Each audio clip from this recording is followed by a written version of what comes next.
cerca de un mes después de la solicitud judicial, Jorge Cherres Miño, uno de los sospechosos en el caso del desfalco a los fondos del Instituto de Seguridad Social de la Policía ISPOL, tiene difusión roja de la Organización Internacional de Policía Criminal Interpol. Dele el buenos días y la bienvenida al coronel de Estado Mayor de la Policía, Renato González, director general del ISPOL Lorena, para dialogar con él sobre lo que significa este otro paso en estas indagaciones que realiza la Fiscalía y los jueces, tratando de dar con los responsables de este caso escandaloso, cerca de $1.000 millones extraídos de los fondos de los policías ecuatorianos. Lorena. Bueno, el buenos días para el coronel de Estado Mayor Renato González. Interpol emite difusión roja contra Cherres por desfalco al ISPOL. ¿Qué esperanza les abre a ustedes la posibilidad de que pueda ser detenido y que pueda retornar al país el señor Cherres y pueda saberse realmente qué pasó con los dineros del ISPOL? Buenos días. Bienvenido, coronel. Buenos días, Lorena, Emilio y a todos quienes participan del Buenos Días País. Efectivamente, esto es una esperanza porque es un avance dentro de todos estos varios procesos investigativos que se han adelantado no solo en el país, sino también en el extranjero. Hace varias semanas la Fiscalía y específicamente el doctor César Suárez hizo el pedido formal a la señora jueza Yanela Norix para que se emita esta solicitud a la Organización Internacional de Policía Criminal Interpol. Ellos, cumpliendo todos sus procedimientos internos, supieron informar que a partir del 7 de septiembre ya está emitida esta difusión a nivel internacional que abarca aproximadamente 195 países, donde el señor Jorge Osvaldo Cherres Miño podrá ser ubicado y en el momento oportuno detenido, aunque nosotros tenemos gran certeza de que se encuentra en territorio mexicano desde el año 2020, moviéndose normalmente entre los balnearios de Cancún, Puerto Vallarta y también en Ciudad de México. En virtud de eso, será importante en un momento determinado contar con la presencia de Cherres en las cortes ecuatorianas y norteamericanas, porque para nosotros es un eslabón más que estamos seguros nos permitirá llegar hasta esos niveles superiores que hasta el momento están pasando desapercibidos.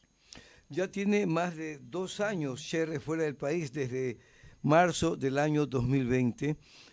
Hay un informe de que ha estado en varios países, entre ellos Colombia, Panamá, Estados Unidos, etcétera. ¿Qué seguridad hay de qué tiempo, cómo es el proceso para lograr, primero, dar con el paradero y segundo, para poderlo extraditar inmediatamente al país y que pueda la información que él dé determinar sobre esa docena de expedientes que abrió la Fiscalía, coronel, en la que tiene que decirle al país y particularmente a ustedes y a los miembros de la Policía Nacional perjudicados en sus fondos de jubilaciones, etcétera, quiénes más están implicados en esta larga lista. Uno de ellos es el exministro José Serrano, con quien aparecía una foto, ¿verdad?, con Cherres, pero dice que fue casual, que fue en el terremoto de Manabí, que apareció entregando alimentos para ayudar a la gente. Es decir, estaba relacionado con personajes importantes. ¿Qué posibilidades hay de que el arresto de Cherres, su extradición al Ecuador, sirva para que se conozca qué elementos claves existen en esa docena de expedientes que tiene que ya informarse para que no se evadan otros, coronel? ¿Cómo opera el procedimiento de una difusión de notificación roja? Existe la obligación, esto ya no es discrecional, sino la obligación de las policías de los respectivos estados de proceder a la ubicación y detención de este sujeto. Por eso formamos parte de Interpol. El proceso, cuando ya se ha ubicado, es otra fase. ¿Por qué? Porque depende mucho de la legislación de cada país. Hay países que usted sabe son muy ágiles para procesos de expulsión y de extradición. Y también habrá que en ese momento inteligenciarnos de cuáles serán las estratagemas que utilizarán las defensas del señor Cherres, porque se habla de que tiene una nacionalidad mexicana cuando nosotros hemos podido palpar que él tiene la nacionalidad ecuatoriana en su pasaporte. Sin embargo, es un avance, ya no le permitirá esta libertad que él tenía de desplazarse por varios países, entre Guatemala, México, Panamá, Islas Caimán. En este momento ya está expuesto a que cualquier policía del mundo lo ubique lo ponga a órdenes de sus autoridades nacionales y se nos informe al Ecuador. Y en ese momento nosotros también seremos parte activa de estos procesos judiciales, por un lado. Por otra parte, la explicación que usted manifestaba respecto al exministro Interior José Ricardo Serrano Salgado, él no está siendo parte aún de ningún proceso investigativo de lo que yo tengo conocimiento. Puedo equivocarme porque hay algunos procesos que están en investigación previa, que es información reservada, que solo la tiene la Fiscalía y capaz que ahí ya aparece este sujeto. Pero cuando se menciona que él no tiene vinculación o en su momento exponía el señor exministro José Serrano que fue una relación casual la que tuvo con el señor Jorge Chérez, yo le desmiento. Y esto es muy fácil de hacerlo. Miren, en primer lugar, después, me refiero cuando ya estalló el escándalo ISPOL, se conoció de la transferencia de $327,000 a la señora María Paula Christiansen por parte de Jorge Chérez Miño. Pero ¿quién es la señora María Paula Christiansen? A esas alturas, a inicios del año anterior, cuando se supo esta información, era la exdirectora administrativa del Ministerio Interior y muy cercana al señor José Serrano. Ahora existe información de que es la tercera esposa del doctor José Ricardo Serrano Salgado, con la cual conviven en Miami. Entonces ahí usted ve que los círculos se van estrechando. Como dice un personaje de la política guayaquileña, para mentir y comer pescado hay que tener mucho cuidado. Yo le agregaría que las mentiras tienen patas cortas y en este caso es sumamente claro, ¿no? En virtud de lo cual, esta red de mensajes entre Chérez y Luzuriaga, cuando en el 2016, ante la solicitud de la Superintendencia de Bancos de Información sobre la operación SWAP, Chérez le dice a Luzuriaga, entrégale a la Superintendencia de Bancos esto, esto y esto, y ya cabréate porque yo tengo línea directa con el Ministerio de Interior. ¿Y quién era el ministro de Interior de esa época? Doctor José Ricardo Serrano Salgado. Pero adicionalmente a eso, se tendrá en su momento, estoy convencido, los lazos que determinen la vinculación de otras autoridades, de quien dirigió la Superintendencia de Compañías, Valores y Seguros en esos periodos, la Superintendencia de Bancos, el Ministerio de Economía y Finanzas, el propio Banco Central, donde de manera impresentable se registró manualmente la titularización de nuestros bonos de deuda interna que tenía el ISPOL y se lo pasaron a NAPS Cunco, que es una filial del Citibank. El propio Ministerio de Finanzas, como lo dije en su momento, y otras instancias como la Bolsa de Valores de Guayaquil y el DC Vale de aquella época, que estaban perfectamente coordinados y sincronizados para atacarle no solo al ISPOL, al Fondo de Garantía de Magisterio, a la Corporación Financiera Nacional, a Seguro Sucre y inclusive a empresas privadas como Aseguradora del Sur y así por el estilo. Coronel Renato González, ¿qué grado de responsabilidad tiene el señor Chérez? Y al extraditarlo, ¿qué información o cómo se ampliaría más la investigación respecto a que hay muchas personas involucradas, pero definitivamente la ciudadanía no conoce el grado de responsabilidad de cada una de estas personas? Claro, el grado de responsabilidad ya de manera formal lo determinarán los señores jueces luego del proceso, pero si usted me pregunta mi criterio, para mí el señor Chérez es uno de los actores principales, pero no el principal, porque detrás de él todavía existen otros titiriteros que están pasando en la clandestinidad hasta el momento y que pretenden mantenerse así. Por eso es que no es una casualidad, Lorena y Emilio, y al público que me escucha, que cuando avanza la audiencia de evaluación y preparatoria y juicio del caso de Cevale, cuando se da ya esta difusión roja de Jorge Chérez, sincronizadamente en el ámbito político, se pretende censurar al ministro del Interior, mi general Patricio Carrillo Rosero, que lleva en funciones 5 meses, pero que normalmente pasa de 2 a 3 veces por semana sentado en la Asamblea Nacional dando explicaciones de lo que sea. Y a ese funcionario que todavía ni siquiera le dan una estructura física de ministerio, porque está en el proceso de decisión entre el Ministerio de Gobierno y el Ministerio Interior, se lo quiere interpelar por incumplimiento de funciones. Mire lo descabellado de las pretensiones, pero es que esto no es casualidad, como lo digo, es causalidad, es claramente la actuación del crimen organizado que tiene sus operadores políticos e inclusive sus operadores comunicacionales mediáticos que generan todo un contexto para atacar a las personas que hacen frente. Entonces, claro, así como hace 2 años, en noviembre del 2020, a través de un juicio político destituyeron a una de las denunciantes públicas del caso ISPO, la doctora María Paula Romo, con una excusa tan burda como el uso de gases lacrimógenos por parte de la Policía Nacional. Mire usted que 2 años después, los mismos actores, con otras caretas, pero los mismos actores a la final, ¿qué pretenden? Destituir al ministro de Interior, al que está dando la cara, a un ministro que, dicho sea paso, porque conozco su trayectoria, es mi superior jerárquico, enfrentó la crisis, la minería ilegal en Buenos Aires. ha enfrentado varias crisis carcelarias, pero además fue el director de operaciones del paro del 2019 cuando se pudo sostener la democracia gracias a esa brillante estrategia técnica y táctica, y acaba de ser el ministro del paro de junio del 2022. Y a esa persona, a ese funcionario que más bien el país debería reconocer, hay personas claramente identificadas con otros intereses que lo que pretenden es sacarlo de escena. Entonces, es parte de lo que siempre lo hemos manifestado, Emilio. Esto es enfrentar al crimen organizado, político, económico, transnacional, que nunca viene de frente, pero que tiene operadores en todas las instituciones.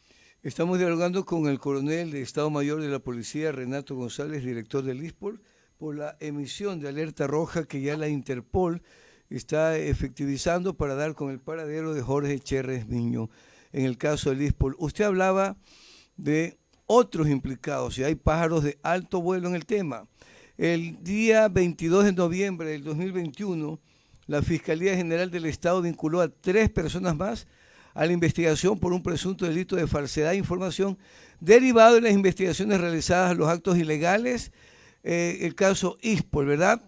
Con esa vinculación eran 5 procesados en esa fecha en la causa y el juez Denis Ugalde, dice Primicias, dispuso las medidas cautelares de prisión preventiva en contra de Enrique H. E.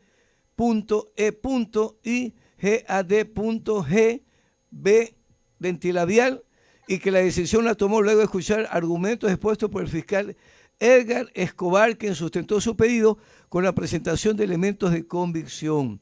Dice que la investigación determinó que Iván G.B., Carlos M.D. y Enrique H.E., presidente, contralor y secretario de Delcor S.A., estaban implicados en la emisión de esa fianza mercantil por $15 millones a largo plazo a favor de los obligacionistas. Ahí la explicación es mucho más amplia, pero esto demuestra que hay mucho más implicados en el tema y que hay pájaros de muy alto vuelo en este tema.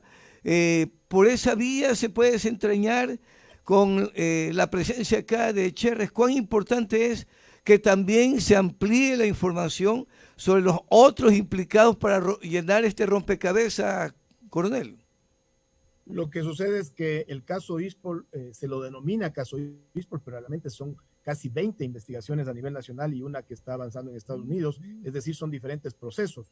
Los que usted mencionó son las investigaciones relacionadas a 2 empresas que tenían vínculo cercano, que es Delcor y Ecuagran, y yo sí le doy los nombres que ahí solamente los mencionan con iniciales. Se refieren a Gad Iván Goldstein, a Enrique Huerta y a Enrique Weyson Asini. Todos ellos sujetos muy conocidos en el ámbito guayaquileño que forjaron estas falsedades de balances y de auditorías para supuestamente hacerle atractiva la inversión, pero lo que hacían es una captación de capitales que luego la sacaron del país. Esos casos ya terminaron la instrucción fiscal, ya están con llamado a juicio. Le podríamos mencionar igual el caso de la auditora SMS, súmele Delcor y Ecuagran, van 3. Yo le aumentaría Citadel, que ya tiene llamado a juicio a Gonzalo Navarro y a Luis Álvarez, y salieron sobreseídos Oriana Rumbea y Luis Álvarez Villamar por una actuación de una apelación en la que participó el juez Carlos Alberto González Abad, que desde julio de este año tiene declaración de error inexcusable por la Corte Constitucional,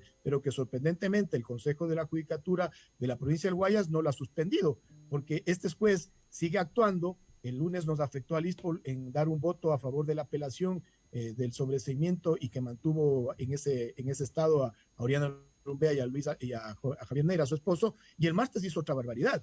Falló a favor de devolverle $2,000 millones a los hermanos de Isaías. Es decir, se constituyen en verdaderos enemigos públicos, pero que el órgano disciplinario no toma una medida preventiva como es la suspensión de funciones.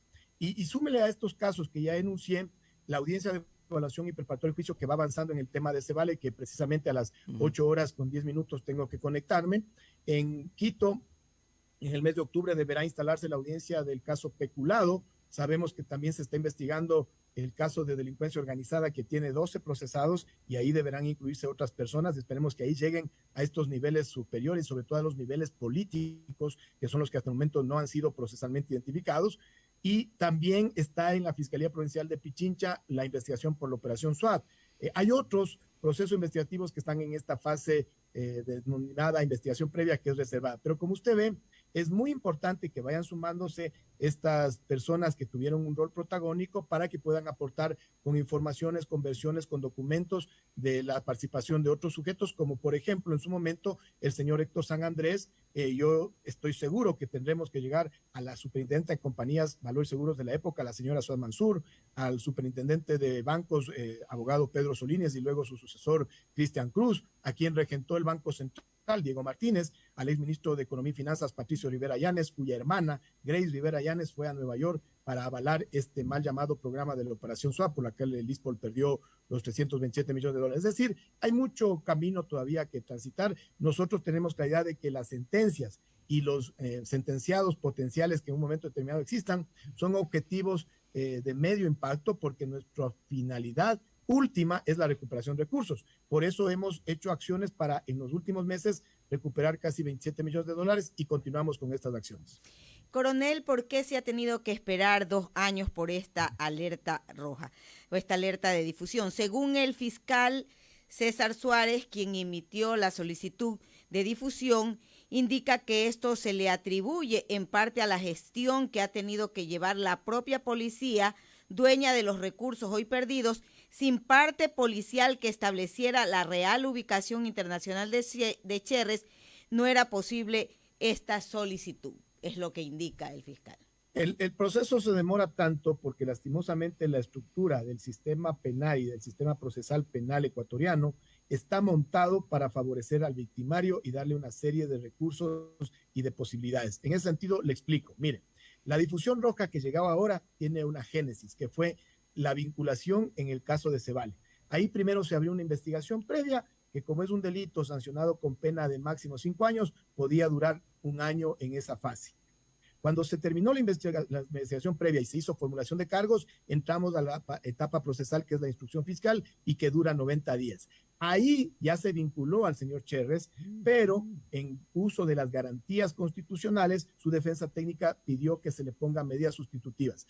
La jueza le dio medidas sustitutivas, pero como el sujeto ya sabía lo que hizo y andaba fuera del país, no se presentó al cumplimiento. Recién ahí, cuando no cumplió las medidas sustitutivas, se pudo solicitar el cambio de estas medidas sustitutivas por la prisión preventiva. Salió la orden nacional en el caso de Cevale para ser ubicado y no se lo podía ubicar precisamente. Cuando ya existió una información fidedigna, certera, de que había abandonado el país y que se encontraba potencialmente en otro país, ahí recién se puede solicitar a través de Fiscalía que se emita esta difusión roja que se dio hace pocas semanas y que ahora ya Interpol ha aceptado. Pero como usted verá, es un proceso largo tan solo para una difusión roja. En el caso de un proceso judicial es mucho más largo. Primero usted tiene que pasar la investigación previa, luego la instrucción fiscal, de ahí llega a una audiencia de evaluación y preparatoria de juicio donde el juez dice estos pasan y estos no pasan a juicio. Luego van hasta un tribunal, que es la primera instancia, donde por lo menos 2 de 3 jueces deberían sentenciarlos de estos sujetos, y ahí recién tiene una sentencia de primera instancia. Luego ellos recurren a la apelación, y en el país ya existe informalmente una tercera instancia, que es la casación. Los abogados lo saben muy bien, pero no nos quedemos en eso. Hace pocas semanas acaba de ser presentado por la Corte Nacional de Justicia a la Asamblea Nacional un proyecto de ley de lo que se denomina doble conforme, es decir, aparte que informalmente en el país ya existen 3 instancias, las 2 que enumeré inicialmente y la casación, ahora se pretende darle una tercera instancia al procesado, es decir, vamos a tener 4 instancias en el país. Por eso es que lastimosamente los niveles de impunidad en el Ecuador son muy altos y ustedes constantemente encuentran operativos donde dice detenido alias Colorado con 26 detenciones. Es decir, somos muy, pero muy benignos para estos delincuentes que existen en el país. Ahora, eso nos lleva a una última inquietud. Sabemos que tiene que pronto entrar usted también en otra actividad de coronel. Nos lleva a una inquietud. Se está convocando a consulta popular y se habla de referendos, ¿verdad? Enmiendas y cambios. ¿Quién más que ustedes con tremenda experiencia en que vienen elaborando detalle a detalle y revisando como lo que usted acaba de indicar, cómo se entorpecen los procesos, cómo se alimenta la impunidad, cómo hecha la ley, está hecha la trampa, etcétera?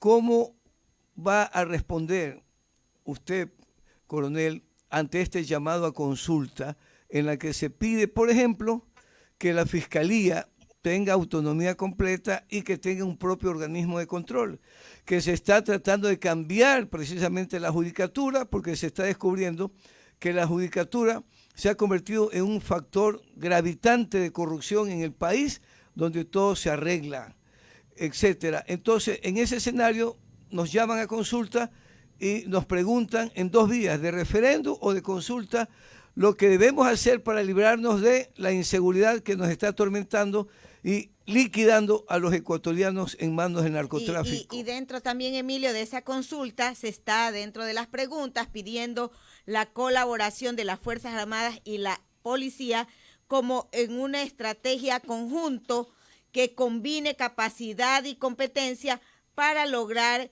más un eficiente control del crimen organizado. ¿Usted está de acuerdo con esa pregunta que se está planteando por parte del Ejecutivo? Adelante, coronel. Y yo no soy el indicado para informar si la pertinencia o no de las preguntas que se han planteado por parte del señor presidente. Como ciudadano, coronel. Sí, y yo en el sentido de cómo voy a emitir el voto, yo quisiera mantenerlo en sigilo porque de lo contrario sería efectuar proselitismo, lo cual estoy prohibido por ley. Yo soy un oficial en servicio activo, pero eso no me impide el realizar un análisis sobre todo de estas 2 preguntas que ustedes han manifestado. Y yo lo único que podría decir, el pueblo ecuatoriano, en su sapiencia, en su inteligencia, en su razonamiento, será muy lógico en tomar una decisión adecuada, pero lo que sí debo yo decir es que debemos como Estado tomar acciones para enfrentar ya no a la delincuencia común, al crimen organizado. Y en ese sentido, un Estado que tiene Policía Nacional, casi 51,000 policías en servicio activo, y Fuerzas Armadas, casi 43,000 efectivos de Fuerzas Armadas, siendo en los niveles de desarrollo que tenemos, en los pocos recursos, en los pocos medios que contamos, lo más ilógico sería prescindir de esos 43,000 integrantes de Fuerzas Armadas y no integrarlos en una lucha ordenada, sistemática y jurídica en contra del crimen organizado. Eso es lo que yo le puedo decir. Y por otro lado, cualquier acción, cualquier iniciativa que pretenda mejorar la actual realidad del sistema de justicia, del sistema penal y del sistema procesal penal ecuatoriano, tiene que adecuárselo. Einstein decía que es una especie de locura esperar resultados diferentes repitiendo las mismas cosas, pero lastimosamente es muy frustrante en el país. Discúlpeme lo que le voy a decir, pero es la realidad. Parece que a la mayoría de ecuatorianos no les calza absolutamente nada, porque si en un momento quieren tomar acciones quienes están en la capacidad de hacerlo, se lo critica. Pero si no toman acciones, también se los critica por inmovilidad. Entonces, uno no sabe a qué quedarse realmente en el país, ¿no? Yo digo, si es que ya se ha convocado a un proceso democrático de esta magnitud, bueno, los ecuatorianos sabrán pronunciarse en su momento. Yo tengo mi criterio muy claro. Yo estoy convencido de que la Policía Nacional necesita ser reforzada. En su momento se solicitó un cuerpo normativo como la Ley de Uso Progresivo de la Fuerza, y lo que salió fue otra cosa realmente espantosa, porque terminó siendo una especie de camisa de fuerza para la institución policial. Y luego mire, es como meterle en un ring, pero amarrado las manos y esperar que gane. Así le está mandando a la Policía Nacional a esta lucha desigual contra el crimen organizado, que tiene una capacidad inmensa de recursos, que tiene captaciones en todas las instituciones públicas y privadas, que tienen esta capacidad de ser clandestinos y que tienen esta posibilidad muy rara actualmente de transnacionales, porque tienen conexiones con otros países. Por eso es la influencia de carteles mexicanos y colombianos en el país. Pero lastimosamente hay varios sujetos, yo estoy convencido que son operadores del crimen organizado, que no es que son ciegos, sino que obedecen a esos dictámenes y no nos dan las herramientas jurídicas, no nos permiten realizar los cambios, y ante cualquier intento de transformación ya salen vociferando que no es factible. Así de sencillo. Coronel, finalmente emitida esta alerta roja, el paso siguiente en estos días que van a realizar ustedes dentro de todo este proceso. Es la ubicación del señor Cherres. Mire, en este caso, el ISPOR, al cual yo represento, es víctima, pero usted sabe que la Policía Nacional es una de las instituciones participantes de Interpol y tiene que interconectarse con sus similares de otros países, y tenemos conocimiento que ya se ha dado. Efectivamente en México, inclusive nosotros como institución policial me refiero, tenemos un agregado policial que es mi compañero, y yo estoy seguro que él realizará a pedido de las autoridades ecuatorianas todas aquellas acciones de coordinación que correspondan para que este sujeto sea ubicado. Y nosotros sí, con el respeto a los derechos humanos, porque somos, tiene que venir el señor Cherres a rendir cuentas en las cortes ecuatorianas. Y si me pregunta mi criterio personal, yo preferiría que inicialmente se vaya a Estados Unidos, que allá lo investiguen, lo procesen, lo sentencien, y una vez que cumpla sentencia en Estados Unidos, nos lo manden para acá para continuar con los procesos investigativos. Le aseguro que eso va a ser mucho más beneficioso que traerlo directamente hacia el Ecuador. Y los mecanismos de seguridad, porque siendo un elemento fundamental que posee información clave, se va a dar todos los mecanismos de seguridad para que no vaya a atentarse contra la vida de este ciudadano, o al interior de una cárcel de pronto en esos clásicos Las medidas de motines. seguridad. ¿Cómo se va a preservar y cuidar? ¿Sería un testigo protegido? ¿Cómo es el mecanismo ahí, coronel? En el caso del señor Cherres, si yo sería él, la verdad que yo me entregaría inmediatamente a la justicia, porque él corre más riesgo en la condición en la que se encuentra como prófugo, porque precisamente puede ocurrir lo que usted manifiesta. Estos poderes políticos, económicos y criminales que están sobre él, que son los que le manejaban, les resulta mucho más económico deshacerse de él que permitirle que llegue a una corte. Así que en el caso cuando ya sea detenido, cada institución tiene los protocolos necesarios que aplicar para precautelar su integridad, pero miren, cuando usted tiene un secreto, la forma más segura de mantenerse en esa misma condición es ya divulgar el secreto. Así de sencillo. Perfecto, Muchísimas coronel. gracias, coronel. Muy amable, ha sido muy claro la Buen día. explicación. Será hasta una próxima. Estamos atentos al tema, coronel. Muchas gracias.